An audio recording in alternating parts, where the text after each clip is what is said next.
This morning we're going to begin a new sermon series, and for that sermon series we'll be using a book called Defying Gravity, Break Free from the Culture of More.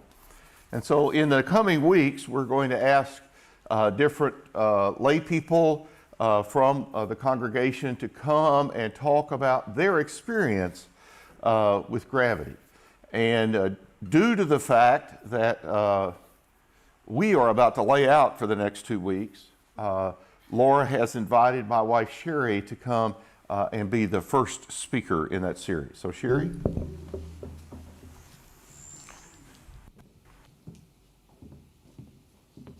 Good morning. Good morning. Woo, those lights are bright. You guys are great. I don't know how you do it. So when Pastor Laura emailed me last week and said she wanted me to be a gravitational witness, I was like, a what kind of a witness? And, you know, I was thinking about that, and I assumed she was not talking about the natural gravitational effect of on our bodies as we age. I'm sure she wasn't talking about that. But, you know, and I think everybody can be a witness to that. So to have a better understanding of what she was requesting, I read the book. It's just a little book, so, you know, it was easy to finish pretty quickly. But what it's about is how things can pull you away from God. Things we like, you know, I'd rather be at the barn than at church sometimes. I don't think we really realize how much things pull us away from God. So I started thinking about that, referring to my life in the past and the current time. And I know for sure I had my own little kingdom. It was the kingdom of Sherry. It was cool. I had it under control, had a job, an office job, so I was nice and warm in the winter and cool in the summer. You know, I lived credit card to credit card, but hey, that's okay. You know, I could buy whatever I wanted. It was good. I had it under control. And I went on for a while like this. And, you know, our God is patient and He's loving.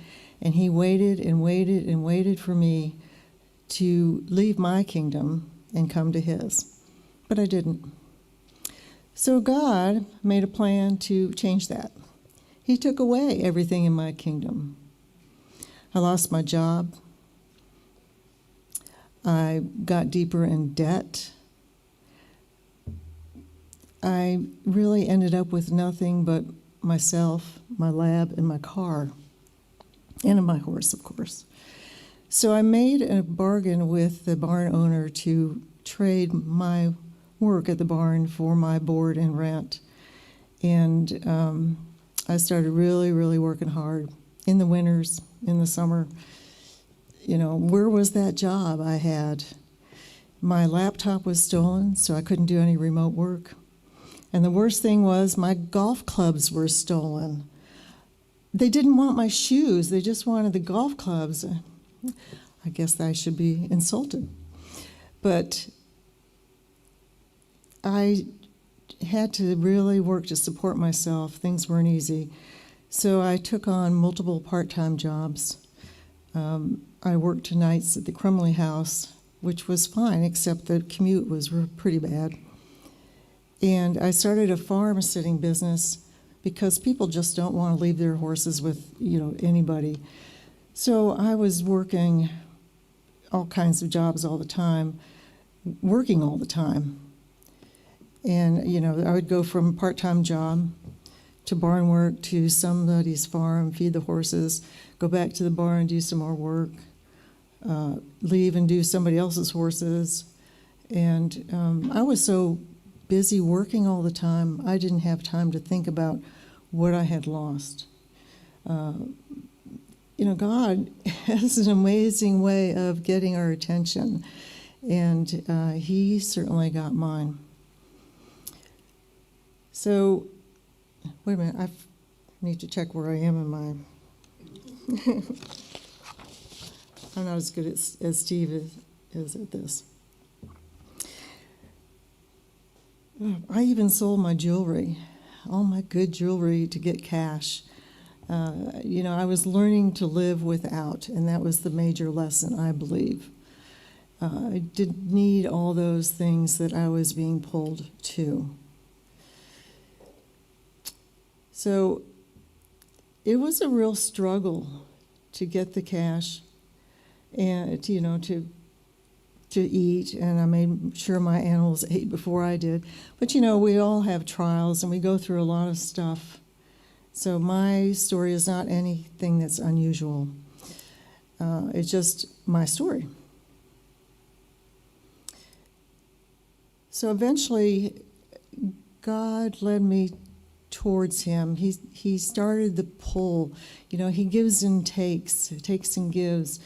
And he started the giving part. He had already done the taking part. And it just so happened on one weekend, I don't remember where it was, but I heard a preacher speak.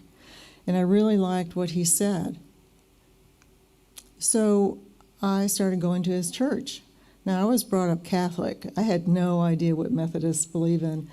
But I felt okay because I knew the creed that we were saying and some of the prayers. We didn't kneel, which I thought was kind of weird.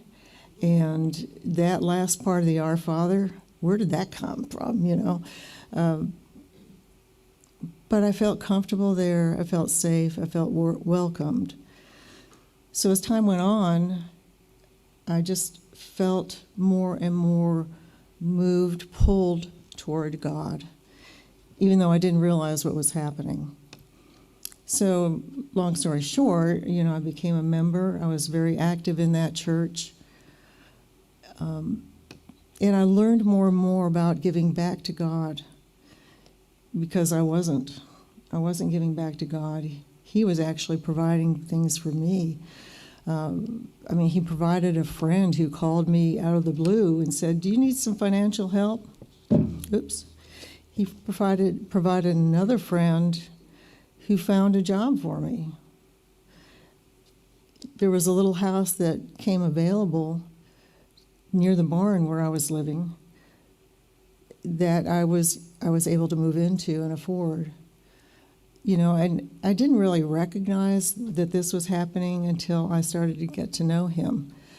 And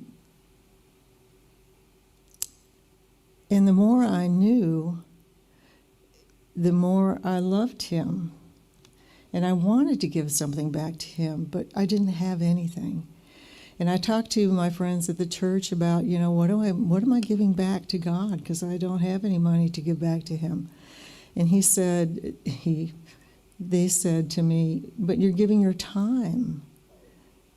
And I thought, but that's not, okay, I'll take that. But after a while, it was not good enough.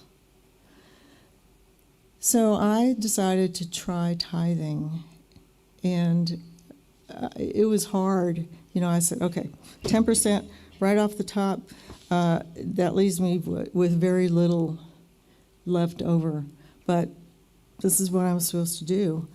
So when I started doing that, like I said, things started happening to me that were positive. I was beginning to be able to support myself. Things were looking good. I was happy. I still am able to support myself. He takes away things that you don't really need. And for me, it was a job, it was, everything.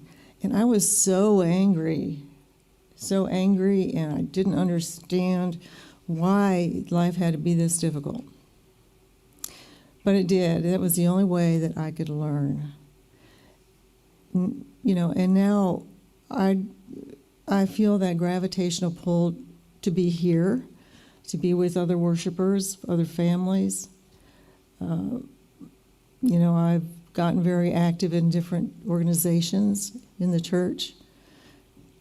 And sometimes I complain about, oh my gosh, I got to do this. I don't want to do this. Do I have to do this? But honestly, it's a joy to be involved in your church. And the way you have to stay there. I guess I'm not explaining it correctly, but there's a pull that I feel, and I don't care about anything else. You know, Steve will tell you, I don't care about money, and I had to remind him to tithe 10% right off the top. Right? But he did provide, and I think we all need to really look at our lives. What is keeping us from totally relying on God, totally being committed to God? And if you had told me years ago that I'd be up here saying this, or told my friends I'd be up here saying this, they would have laughed at you. I would have, because it has changed me so much. I don't feel embarrassed or ashamed to talk about this. My story is just a story. It's really not the point of all my chatter. The point is that God loves us. God saves us. God provides for us. He takes away from us, but he gives us back more.